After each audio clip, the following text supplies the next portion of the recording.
Hey guys, it is time to talk about all the books I read in March, and let me tell you, there were many. Mostly because I took part in Realmathon, a month-long reading challenge which kept me motivated to read more. Sadly, I did not have much luck with my reads and there were many that disappointed me, but that's part of reading sometimes. That said, I am going to talk about some well-loved books and I did not enjoy them as much. If some of these are your favorites, I am so happy for you, and I am not saying these books are bad, these were just not for me. And I am not judging anyone for enjoying books I dislike. We live in a world full of books and stories where everyone can find their own favorites, and I love that everyone has their own taste in books and can pick and choose from that vast amount that is being published every day. It would be boring if everyone liked same books, wouldn't it? I read because I want to find good books. I want to find favorites and not books to rant about, but it turns out March was not a month of good reading choices. So please proceed with caution. With that out of the way, I can talk about the cover page. I used official Realmathon graphics made by Cassidy. I did print the map twice and I used it for both background and the parts that open. Yes, there are parts that open. And of course, I had no idea what I was doing. I wanted to include reading prompts here as well, so I put those on flaps. And as their background, I used a leftover paper I used for my slow food spread few months back. But it was not enough, so I made it again. I love the design on the inner pages of the book, so I just copied it using my printer, and for some reason it always makes it go brown, which was perfect this time.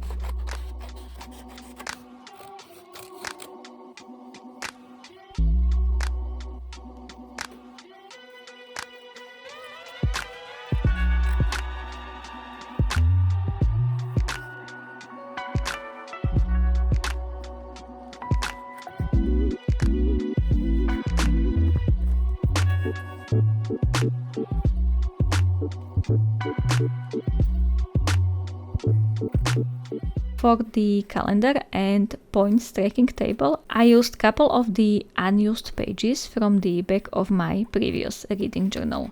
In the calendar, I am tracking which dates I was reading each book, and in the table I will have every book I read noted down with all the points I gained for each of them.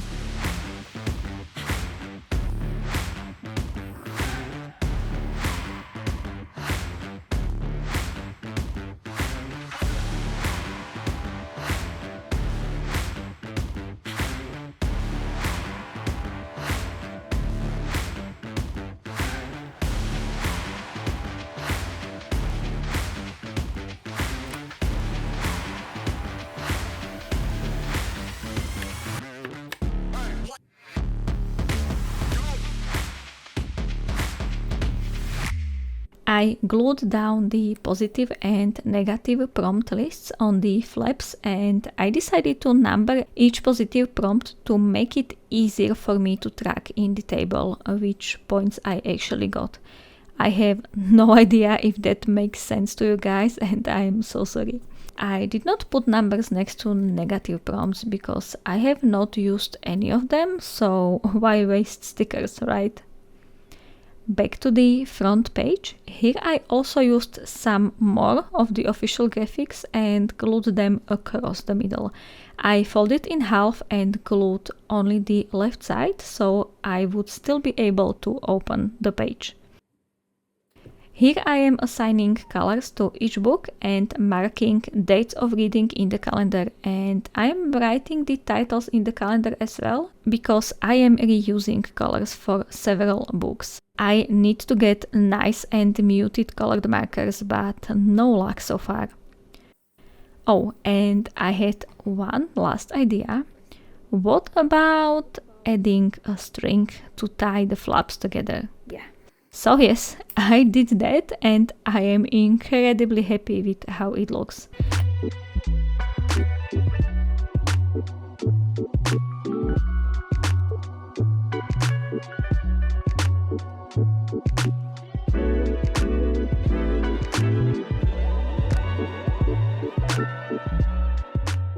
We have some blank space here, but I think the library works perfect for this list, but maybe...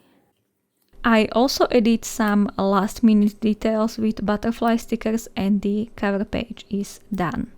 Okay, let's finally go to books. Let's start with one of the books I enjoyed. I am always trying to match the spread to the book cover, and this one, guys, this was a challenge. There are some blues and pinks and purples, and while I love these colors, I did not have stationery that would match. But I pushed through and it somehow looks okay. Third Eye is a story about a Laurel, girl who was supposed to be the chosen one and beat the big bad guy, and she lost, and everyone paid for it by losing their magic unless they joined the bad guy. And everyone now hates her, except her two friends, a sassy fairy and a balding vampire. It is 15 years after, and Laurel is trying to live an ordinary life when on her doorstep appears Normie Kate, who knows more about Laurel than she knows about herself. As it turns out, Kate might not be an ordinary human, and here is where the adventure and the second attempt to maybe take down the Tybus, the bad guy, starts. The story itself was okay, I'd say, but the humor, geekiness, nerdiness, the play with all these standard tropes, it was great and made me chuckle many times. It is only in audiobook format and I definitely recommend it if you want a break from some heavy reads. It has the full cast including Neil Gaiman, Felicia Day herself and Will Wheaton as well, plus many other incredible voice actors. On the next page we have A Tempest of Tea solely because it had roughly same color scheme as the Third Eye and I wanted the full spread to look cohesive. And I might be a bit harsh here. Tempest of Tea is this famous Six of Crows wannabe with tea and vampires, except there were hardly any vampires, tea felt lukewarm and the heist did not convince me. Yep, I said it, I am not a fan. It was not as bad as some of my other March reads, it was just okay.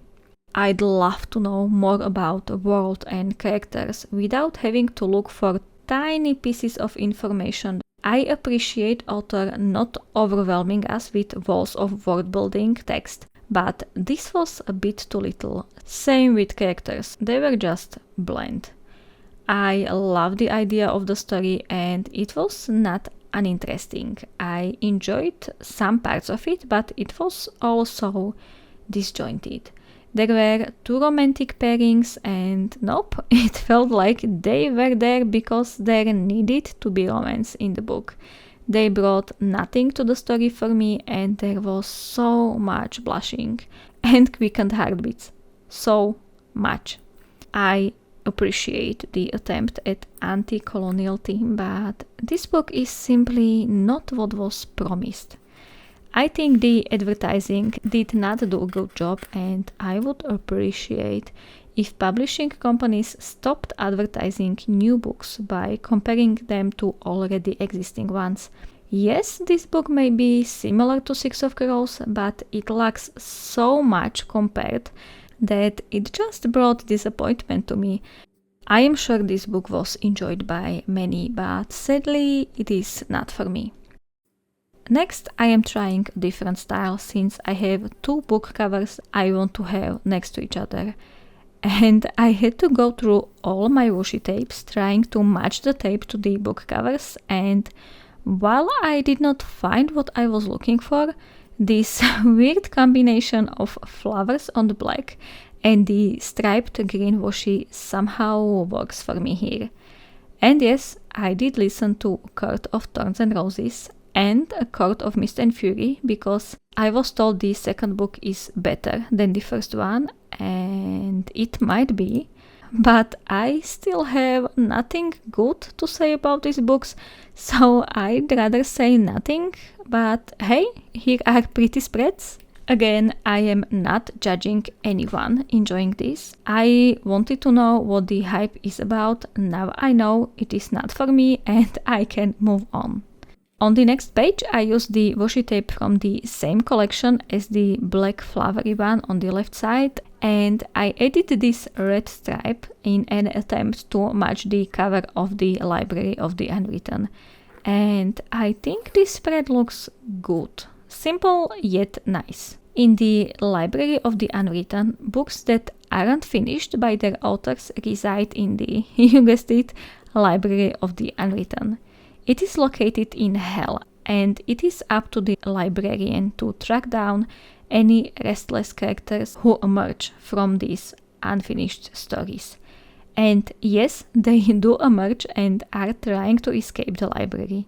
Librarians are supposed to persuade them to get back to their book and their stories, and if they are not cooperating, oh, it is not pretty. When a hero, with an capital H, escapes from his book and goes in search of his author, Claire, our main librarian, must track and capture him with the help of her assistant. It should have been a simple enough job, until it isn't. All of the characters were pretty unique to me. I enjoyed the witty and clever banter, but I did not care about them that much. I did not dislike them, I just wasn't, I guess, invested enough. I'd like more of the world building as well. I was simply not convinced the stakes were that high, but I enjoyed the action, the creativity of it all, and I'd love to see this library in person. There were lots of references to mythology and literature. There were also many quotable lines, and the author was able to bring the imagery into my mind as I was reading, which was big plus. Now it is time for the biggest disappointment of the month, maybe even year so far. I am sorry guys, I seem to be losing my voice. Anyway, A Fate Inked in Blood was talked a lot about recently, and people who read it were excited, so I gave in and bought a copy as well. Well, I did not notice it is a fantasy romance. But since I already had it, I gave it a chance, and if you watched my latest vlog, you have seen I loved the book from the beginning. I said it might even be a 5-star read. And it all went downhill from there. Freya, our main female character, reveals her magic she has been hiding her whole life and is immediately taken advantage of to serve as means for other men to achieve their goals. She has no say in it, and she always does what is asked of her because she wants to protect her family, which does nothing except takes advantage of her as well. She is forcefully married to some old man, honestly I don't even care, while she loves his son. Yes, they saw each other maybe once. The romance is so instant, I hated it. I know hate is a strong word, but I just couldn't stand it. The instant, oh my god, he is so hot and muscular and has tattoos. Boom, instant love. I hate when there is no explanation. I was hoping for more world building and more fantasy elements, but there was just so much romance, and not even good one for me. There was one scene where her toes and fingers were literally on the verge of freezing off, and she still lasted for him. Like, come on. I'd like more substance, please. The world building is not there, character development non-existent.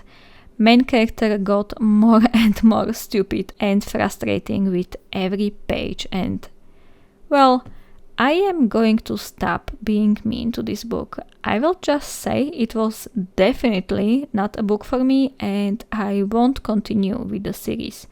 There are many people who share my opinion and many who don't, and it is absolutely okay. If you loved it, I am happy for you. If you did not, welcome to the club. It was definitely big disappointment, but yet again, I should have realized it was fantasy romance. And honestly, I did not think the romance would be such a big part of the story. And you might be asking, why did you finish this book if you hated it so much? Well, I finished it because I was hoping there would be some explanation, at least for that extra instant attraction. But nope. Okay, let's talk about something I enjoyed, shall we? I read 6 volumes of The Way of the House Husband.